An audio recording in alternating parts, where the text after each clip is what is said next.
ভারত বনাম আফ্রিকা দ্বিতীয় টি-20 ম্যাচটা লজ্জাজনকভাবে হারল ভারতীয় টিম সাউথ আফ্রিকার কাছে।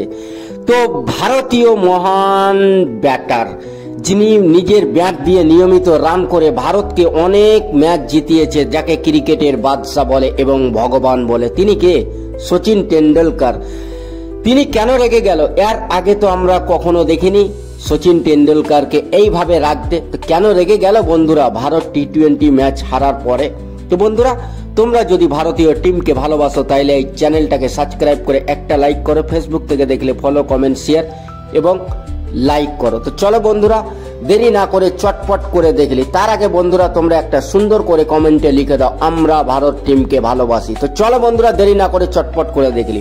তো বন্ধুরা, দ্বিতীয় টি-20 ম্যাচটা ভারত বনাম আফ্রিকার অনুষ্ঠিত হয় মাল্লাপুরম, চণ্ডীগড়ে টসে প্রথমে জিতে ভারতীয় অধিনায়ক সূর্যকুমার যাদব অ্যাডাম মার্কারামকে বলে, ভাই তোমরা ব্যাট করো। তারা ব্যাট করতে নেমে 213 রানের পাহাড় সমান রান করে ভারতীয় বোলারদেরকে এমন মারলো কি ভারতীয় বোলাররা বুঝতেই পারলো না সাউথ আফ্রিকা টিম কখন যে 213 রানের পাহাড় সমান রান বানালো। জবাবে যায় ভারতীয় টিম 162 রানে অল আউট হয়ে যায়। ভারতীয় টিম 51 রানের ব্যবধানে ম্যাচ হেরে যায় বন্ধুরা। দ্বিতীয় টি-20 ম্যাচটা ভারতীয় টিম 51 রানের ব্যবধানে হেরে গেছে।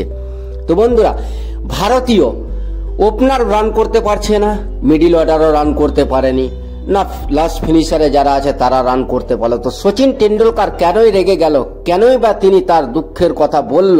চলো এবার আমরা সচিন টেন্ডুলকার কি বলল এটা আমরা দেখলি। তো বন্ধুরা, প্রথমত ভারতীয় অধিনায়ক রান করতে পারেনি, তারপরে ভারতীয় ভয়েস অধিনায়ক তিনিও রান করতে পারেনি, উপক্যাপ্টেন যাকে বলে শুভমান গিল তিনিও রান করতে পারেনি। রান কবে করবে তারা? তাদের ফর্ম তো নেই, তারা তো নিয়মিত নিজের ব্যাট দিয়ে রান তুলতে পারছে না। শুভমান গিলকে কতদিন ধুয়ে নিয়ে বেড়াবে গৌতম গম্ভীর, আর কতদিনই সূর্যকুমার যাদবকে ধুয়ে নিয়ে বেড়াবে? তারা তো রান করতেই পারছে না।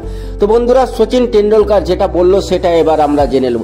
সচিন টেন্ডুলকার বলল, প্রথমে তো গৌতম গম্ভীর আর শুভমান গিলকে টিম থেকে বের করতে হবে, কেননা গৌতম গম্ভীর আর সিলেক্টর অজিত আগারকার সিলেক্ট করছে সঞ্জু স্যামসনকে। গৌতম গম্ভীর কিন্তু প্লেইং 11-এ সঞ্জু স্যামসনকে জায়গা দিচ্ছে না, কেননা সঞ্জু স্যামসন সাউথ আফ্রিকার এগেইনস্ট দুর্দান্ত রান করেছে। 2024 সালে সঞ্জু স্যামসন সাউথ আফ্রিকায় গিয়ে ভারত বনাম সাউথ আফ্রিকার ট্যুরে সাউথ আফ্রিকাতে গিয়ে সাউথ আফ্রিকার মাটিতে দুইটা সেঞ্চুরি করেছে, একের পর একের সেঞ্চুরি করে নিজের টিমকে জিতিয়েছিল। তারপরে সঞ্জু স্যামসনের ক্যারিয়ারটাকে শেষ করে দিল এই গৌতম গম্ভীরে। শুভমান গিলের জায়গায় কি গৌতম গম্ভীর? সঞ্জু স্যামসনকে কি আর একটা মৌকা দেওয়ার দরকার নাই? কেননা সঞ্জু স্যামসন সাউথ আফ্রিকার এগেইনস্ট ভালো ক্রিকেট খেলে, আর তিনি টি-20 ক্রিকেটে ভালো দমখম সব দেখিয়েছে। তিনি চাইলে রান তুলে ভালো মানের রান বানিয়ে ভারতীয় টিমকে জয়লাভ করে দিতে পারে। তো সচিন টেন্ডুলকার রেগে গিয়ে বলল কি সঞ্জু স্যামসনকে তৃতীয় টি-20 ম্যাচে মৌকা দিতেই হবে, কেননা সঞ্জু স্যামসন সাউথ আফ্রিকার এগেইনস্ট ভালো ক্রিকেট খেলেছে। তো বন্ধুরা, সঞ্জু স্যামসন একজন দুর্দান্ত ওপেনার ব্যাটসম্যান, তাতে কোনো সন্দেহ নেই।